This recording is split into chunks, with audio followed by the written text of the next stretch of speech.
Romeo Juliet, हीर रांझा, दुनिया में ऐसी कई मशहूर रोमांटिक ट्रेजेडीज हैं।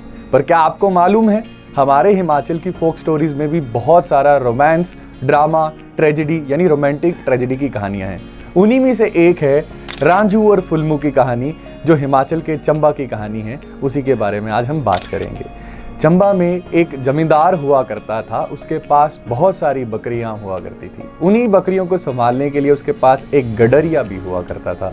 अब गडरिया अक्सर जमींदार के घर आता था और अपनी बेटी फुलमू को भी कई बार साथ लाता था।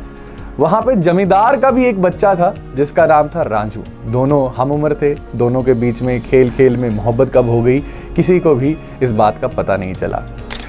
जब रांझू बांसुरी बजाता था तो फुलमू खींची चली आती थी, लेकिन जब ये जग को पता चला, जग जाहिर हुई ये कहानी, तो लोगों से रहा नहीं गया। दोनों की हैसियत में बहुत फर्क था। जब ये बातें फैलने लगी तो रांझू के पिता ने रांझू की जबरदन शादी रख दी।